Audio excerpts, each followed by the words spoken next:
Hello there, I'm almost educational and you are my learned fellows. So, a couple disclaimers.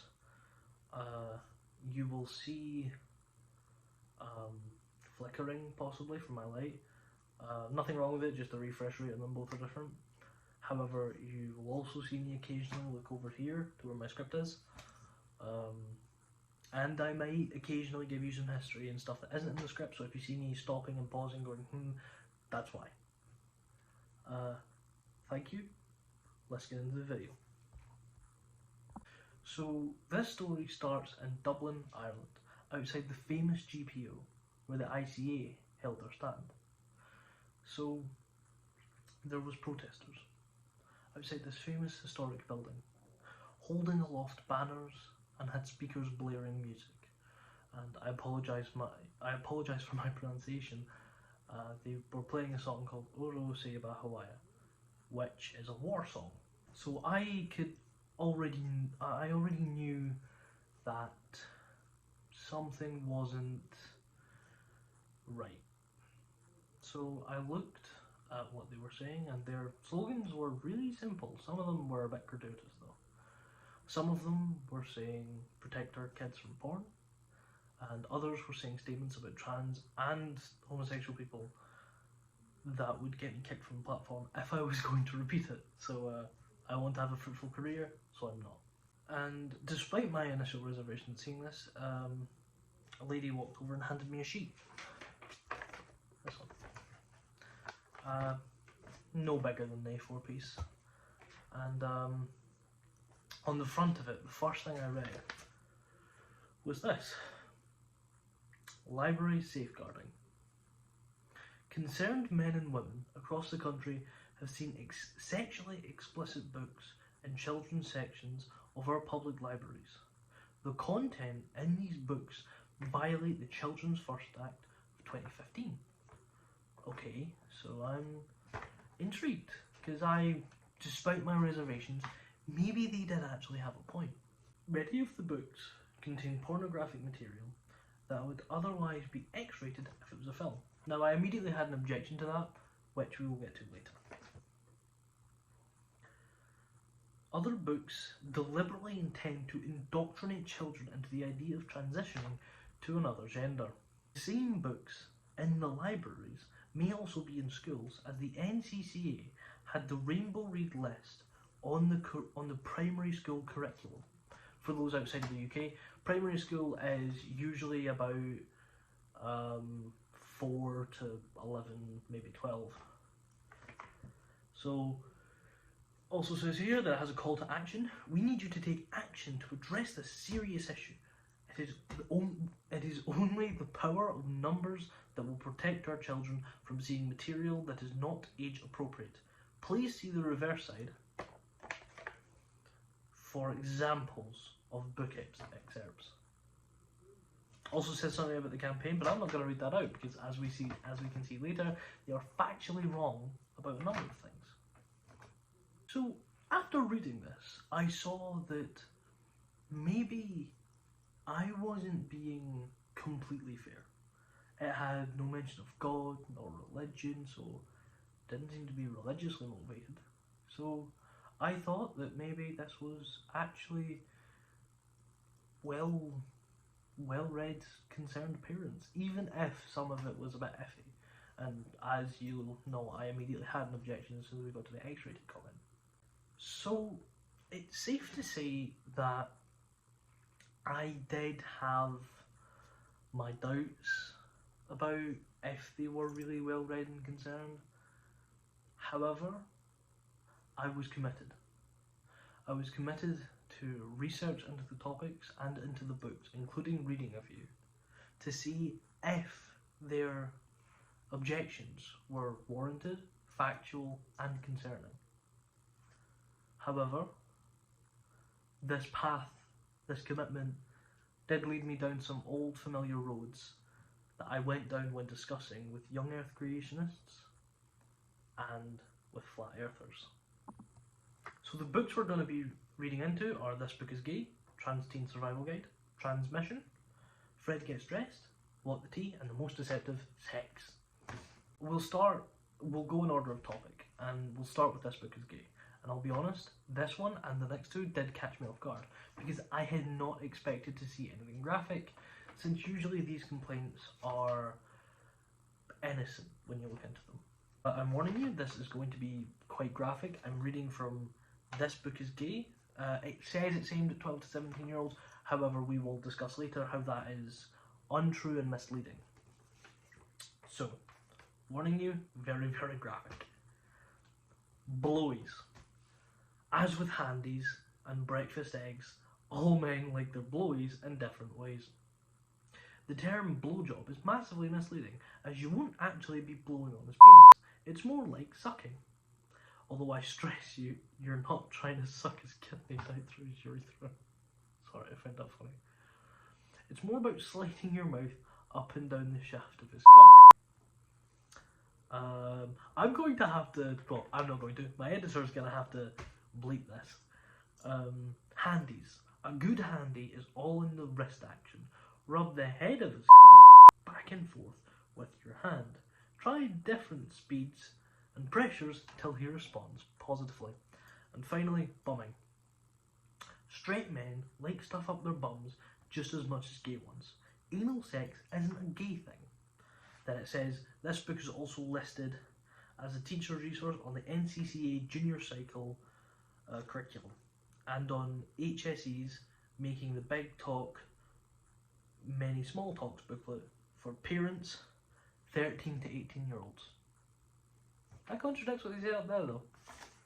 Huh. Maybe it was just a mistake.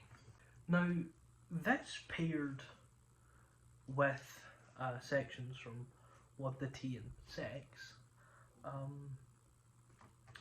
had really made me doubt my original scoffing, because maybe it was unwarranted. And I was beginning to believe that. And I should have, with good evidence. And these are the, again, graphic. These are the graphic bits, respectively. What the tea? When contemplating anal sex, some people douche or squirt as a bit of water into their back passage. So, you'll see why I'm laughing. So that sneaky poo nuggets don't get in the way of sexy fun time. And then second wave from sex. What is fisting? Putting a whole hand in a vagina or anus. Start with one finger and then, with the other person's permission, gradually add another and another.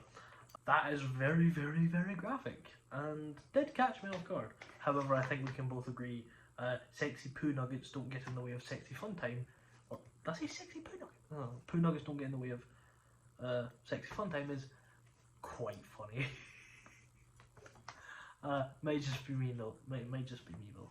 So you might be wondering why I started to, or why I even tried to bother backing up my original suspicions, and it's primarily because in their own pamphlet, all sects, with the notable exception being Frig Gets Dressed, say they're aimed at 12 to 17 year olds. However, they then later say that that they are also aimed at 13 to 18 year olds, which, although it's not a big discrepancy, any discrepancy will catch my eye. So,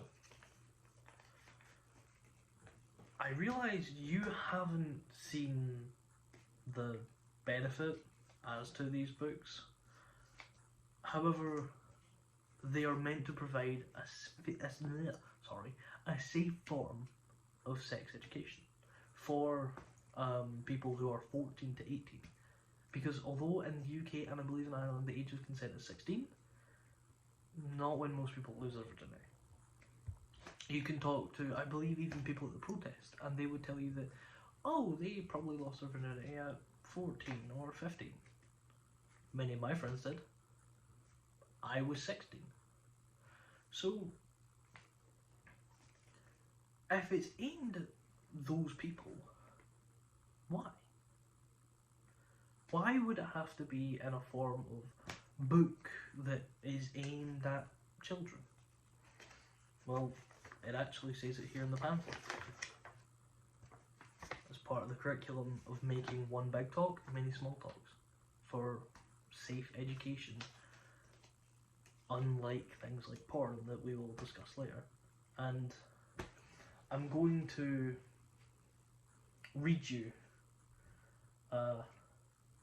an excerpt from This Book is Gay, the one that talked about blowies, handies and bumming, that one. So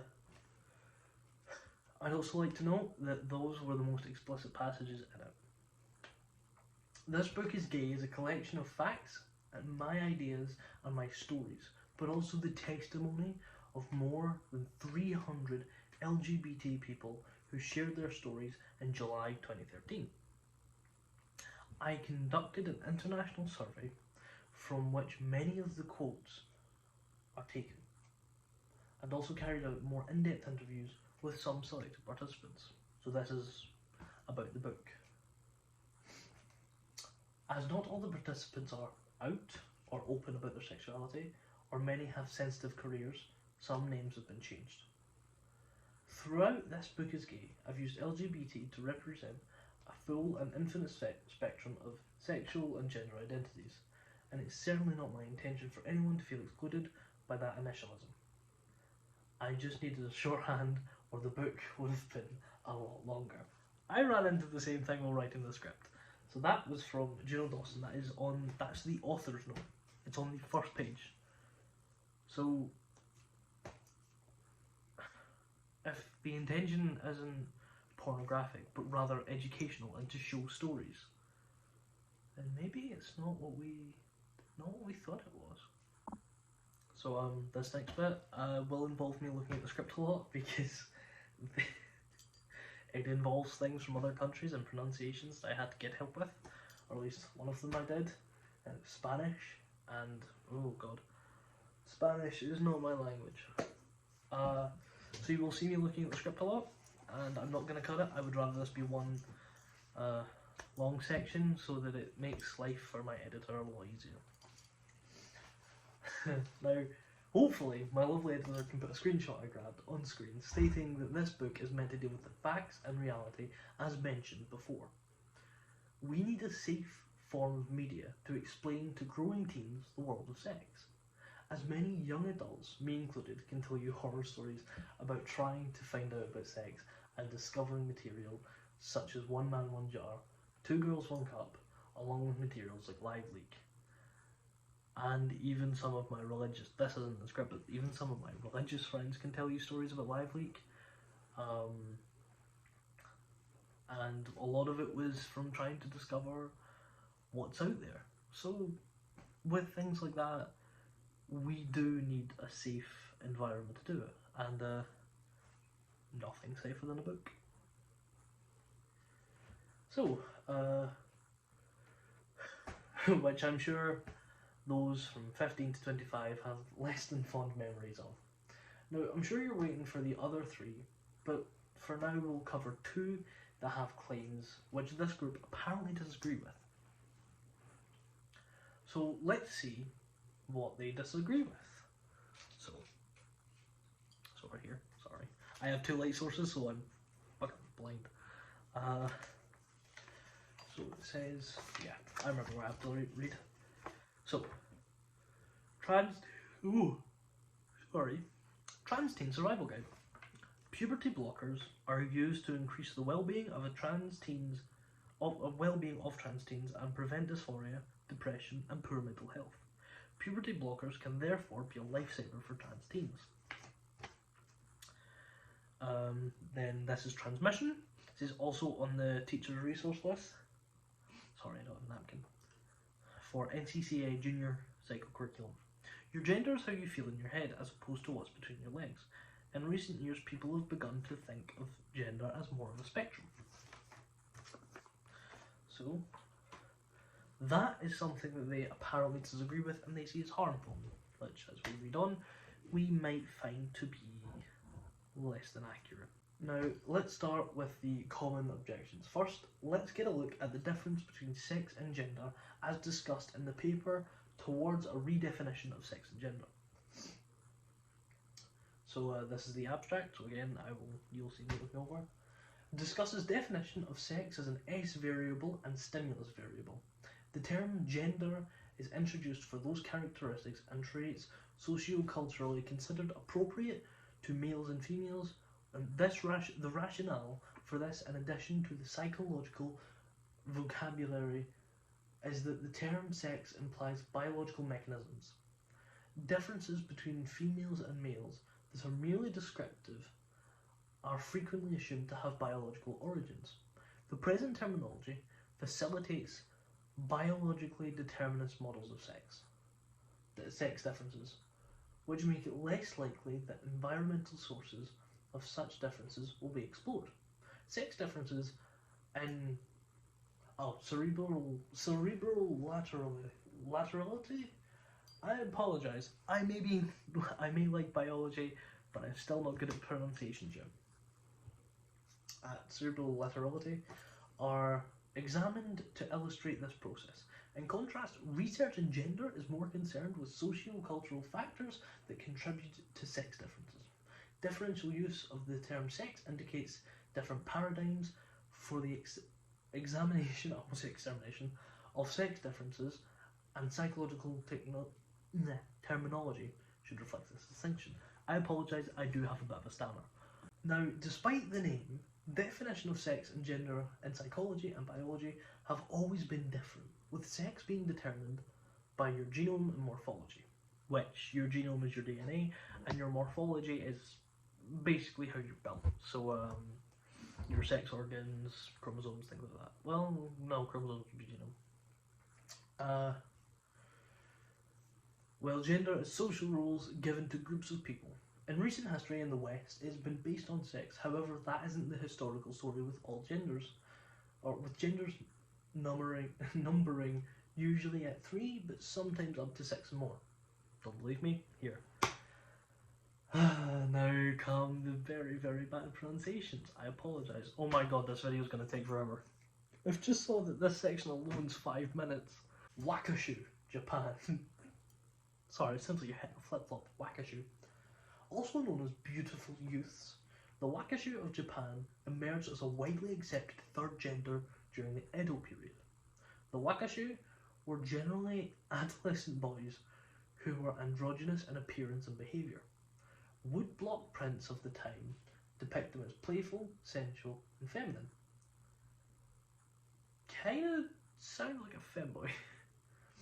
Japanese culture portrayed them to be objects of desire for both men and women, at least until Western culture became more prominent and the tradition slowly faded away.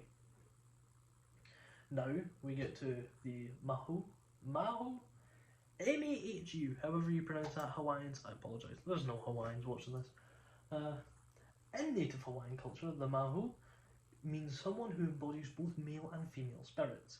Instead of identifying as more male or more female, they accept both equally and see gender as a beautiful flowing thing. More than just accepted in Hawaiian society, Mahus are revered. The fluidity is considered an empowering force. Instead of viewing their differences as a problem, they see their dual spirits as a way to navigate life's challenges with grace, a true liberation. That is still a modern thing that exists. We would, in the queer community, it's labelled as gender fluid. I know plenty of people who are gender fluid. That's a really cool example of that historically. And it's still a thing in Hawaii, or Hawaii as it should be. And this is the one I need help with. It's M-U-X-E, which I've been told is pronounced muhe. Mehe? Muhe. Yeah, muhe. This is like mehe. Mujes are a third gender originating in Oaxaca, Mexico. The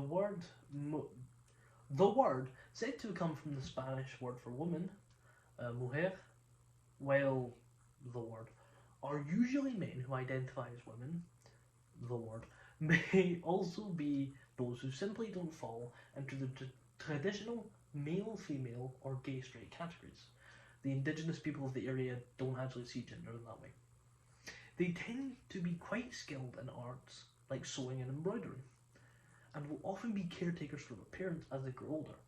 Since the 70s, Oaxaca annually holds a festival in their honour called Villa de las Intrepidas, or Vigil of the Intrepids. Now time for Indonesia. The Kalalai, Kalabai, and Besu, the Bugis ethnic group of South Sulawesi, I'm Scottish, I apologise, Indonesia recognises 3 genders beyond the binary. Technically not a binary, but so they're saying 5 in total. Kalalahi refers to people who have female sexual characteristics but present in traditionally masculine ways. That would be probably a trans man for us. Often cutting their hair short and dressing in men's fashion. They also take on social positions similar to men, transcending some restrictions placed on women. Kalabai are people who have male sexual characteristics but occupy a role traditionally occupied by women. Yet Kalabai don't identify as women. Kalabai don't identify as women, yeah. Reject the restrictions that women experience and do not have their sexual characteristics altered. So that's strange. Kalabai often oversee weddings and manage each aspect of the ceremonies. Besu, another gender, embodies the totality of masculinity and femininity. The people believe that Besu surpasses other genders, encapsulating a spiritual role. Besu people often wear flowers and carry sacred daggers to symbolise their expansive identity. They perform spiritual rites and are thought to bridge the worldly and the divine. There's another example of what we would consider gender fluid. So, it's a bit. It's almost like gender's what's the word for it? There was a word they objected to in here now. Whatever could it be? Whatever could it be? And there are even multiple sources that say there are 6 to 8 genders in the Jewish Talmud.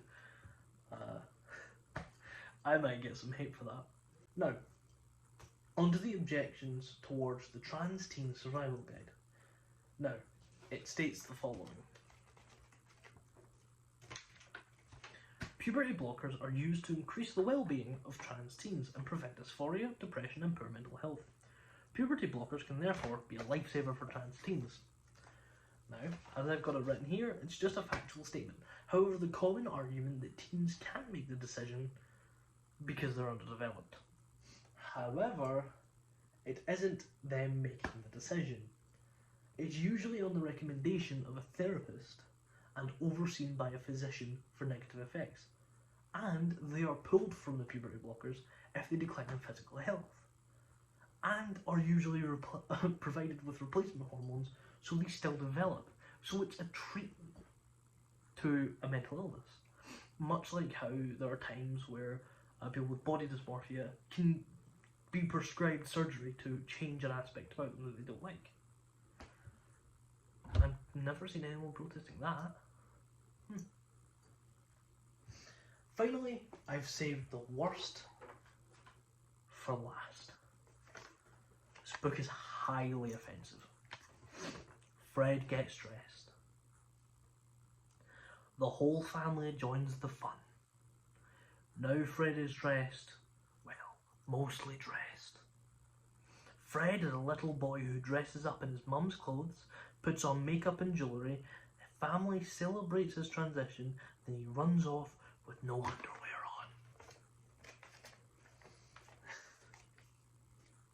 on. This clearly sinister book aimed at 0 to 7-year-olds is clearly trying to turn them trans. Just like how the Gruffalo makes kids furries and the BFG makes kids freakishly tall. And finally, the objection I mentioned at the start.